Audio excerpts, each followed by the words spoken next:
Okay, so let's move on to talk about the journey through the graded care profile 2 that the family you were working with took. Tell me about them. So this family consisted of a one-parent household where it was just mum and 6 children that were all under the age of 10. The children had other family members outside of their home who would often provide support now and again, but mainly it was mum on her own caring for the children. Wow, so just mum with 6 children, all under 10. She must have been so overwhelmed at times. So what were the worries when you started working with them? Yeah, so when we first started working with the family, there were concerns raised around the family's poor home conditions, where the home was unclean and cluttered. The children were displaying behaviours that mum found quite difficult to manage, and mum resorted to using physical chastisement at times to try and manage these. There were also some worries around the children's education, as there was not always being brought into school. Wow, sounds like there was a lot going on for them. So, tell me, what specifically were you asked to support with? So strengthening families were asked to complete a graded care profile 2 assessment with this family. We were also asked alongside this to support with parenting strategies to reduce further risk of physical chastisement. Okay, so the graded care profile 2 is an evidence-based assessment tool that can be used to assess the level of care being delivered to a child or to multiple children and see if there is neglectful parenting present, what does that look like and in what areas. And although you authored this one, did you get some help gathering the information? Yeah, I did. So I think it was important to recognise that there were a range of different practitioners supporting this family at this time, and they were able to give me further information around what the strengths and protective factors were for this family, as well as where the worries were and what needed to happen to make things better for them.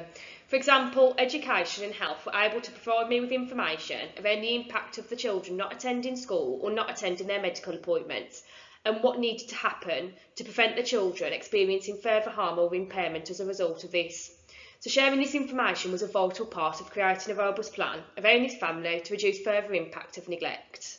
Wow, so it sounds like it was a whole team around the family effort with everyone inputting and contributing information to help kind of get everything together in one place.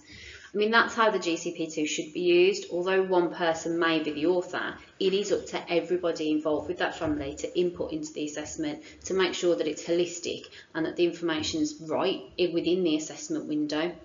Can you tell me about how you might score a GCP2 and what the different scores mean? Yeah, so the scoring is done on the current care of a child provided by a parent or a carer. So scoring is also provided within each section and subsection of the graded care profile assessment. So the scoring ranges from 1 to 5. So to break it down, 1 is where a child's needs in that section are always met and the parent or carer goes that extra mile. 2 is all essential needs in that area are always met and the child is priority. 3 is where most of the time the essential needs of the child are being met. 4 is where most of the time the essential needs of the child are not being met. And 5 is where the child's essential needs are not met. And this may be due to intentional disregard of the child's needs or the child is not considered as a priority. So when completing the graded care profile, it is important to engage the parent and carer in it to see where they would score. This also enables us to gauge the parent or carer's understanding of each area of care, and it can also open up the discussion around what needs to change to make things better. There may be times where the practitioner may not agree with the parent or carer's scoring, so it's important when we communicate this that we are evidencing this reason through our own observations and information gathering, and always referring back to what needs to happen to make things better for the family. Wow, that's really comprehensive. Thank you for that, Danielle. Just a reminder that the GCP tool is a licensed tool by the NSPCC, so in order to author it, you do need to have completed the Graded Care Profile 2 training, which you can find on the Samuel Safeguarding Partnerships training offer on the training booking site. We run them every month, so there's always spaces if people want to book onto it. I will put the link in the description for this video to where you would find that training, so hopefully it would make it easier for you. Even if you're not trained though and you can't author a GCP2, you can still put your information into the person that's authoring it, so you are still involved in that process by providing information, doing direct work with families or children and young people and gathering their wishes and feelings. So back to the journey of your family. How did you introduce the GCP2 to them? So I took the parent guide of the GCP2 with me and fully explained what it was, why we complete this tool with families, and the aim that areas of needs identified would be included within this plan to try and reduce further impairment or harm as a result of neglect. So this parent in particular was not sure about this graded care profile assessment. So when we broke this down, this was due to her understanding of what we could achieve through it. So we first identified things that were going well for the children, such as areas where the children were doing well. For this family, they were having access to their community in a positive way and had a good support network around them. So when we spoke about some of the strengths, we then moved on to some of the worries. This parent recognised that some of the worries shared by practitioners, but also shared some of the barriers that she experienced into making these changes for the children. For example, she had 6 children and being able to give them all that one-to-one time was quite challenging at times. So it was important that this family understood we wanted to offer support and work with the family and practitioners to improve the family's outcomes. So I left the parent with the information and gave her time to look over this herself before giving me an answer. I felt that this empowered this parent to have an informed decision, and I feel that this was done with her and her children rather than being done at them. That sounds great, and again the way that we should be working, bringing families along with us rather than doing to them. Now you mentioned the parent guide. You can find that on the Graded Care Profile 2 section of the Samuel Children's Safeguarding Partnership website. There's all kind of guides in all different languages. There's also an adolescent guide, so a guide for children and young people to explain to them what we're doing, why we're doing it and how. You can only access those if you've done the GCP2 training. You get like a password and the link etc. to be able to do that, but as long as somebody is part of that kind of group of people doing that GCP2 has done that training, has got that access, they can download those booklets, and then whoever the right person is to have that conversation can support that. So how about those working with the family? What was their involvement?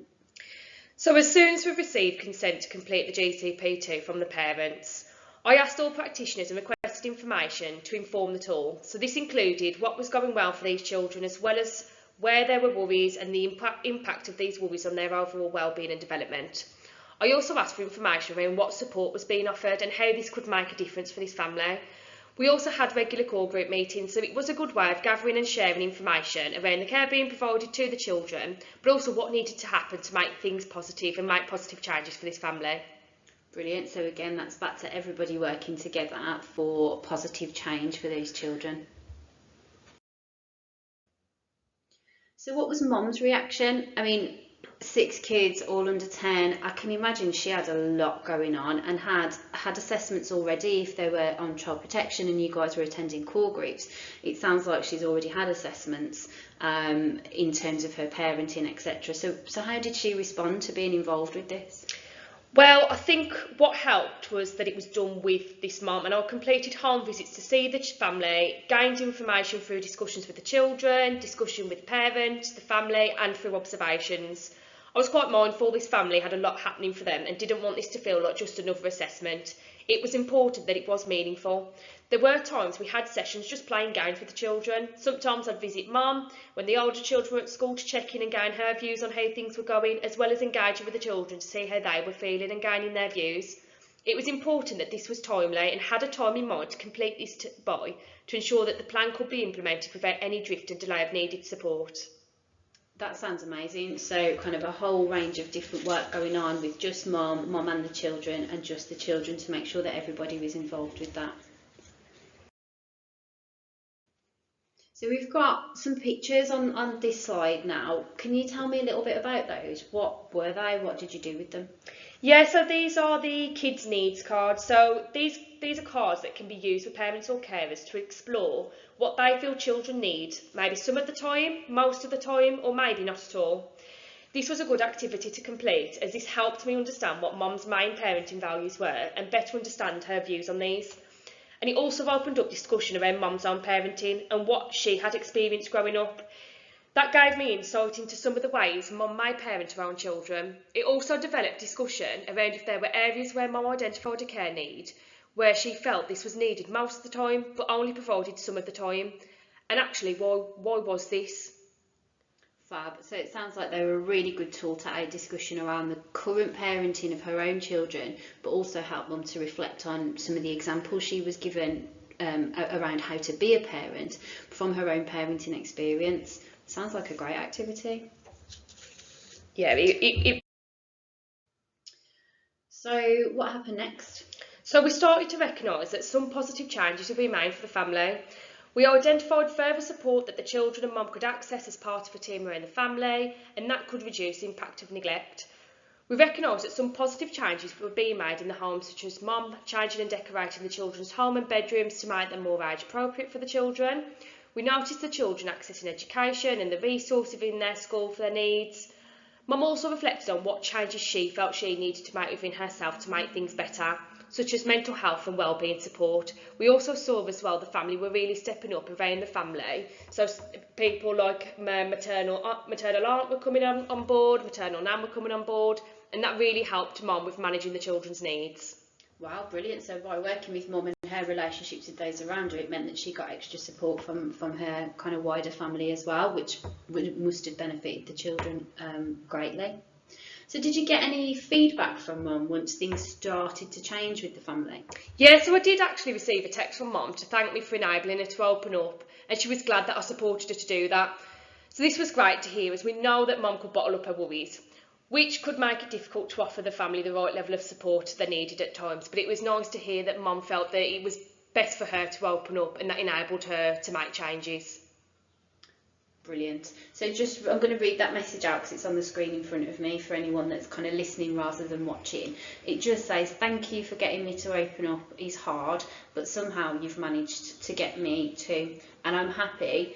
In a way, you've got me to do that, so thank you. And that's really positive praise. Well done, Danielle. So it really sounds like the right intervention at the right time that helped to prevent further neglect and reduce the level of the neglect that was already taking place for that family, leading to happier, healthier and thriving children. Yeah, it was identified through the use of the Gcp2 that emotional care was identified as an area mum needed some support with, and that wasn't initially the main area of concern. However, through use of open discussions with Gcp2 and relationship-based practice, it was identified through observations of the children expressing behaviours connected to their emotions they struggle to regulate and understand. Sometimes as practitioners, it is important to recognise that not everything is intentional. For this family, mum also was able to reflect on her own childhood upbringing and adverse childhood experiences and how this influenced her own care she provided for her children. Sometimes it is about making those small things count through the use of interventions, recognising small positive changes that families make. For example, this parent wanted to develop a response to her children by being emotionally receptive.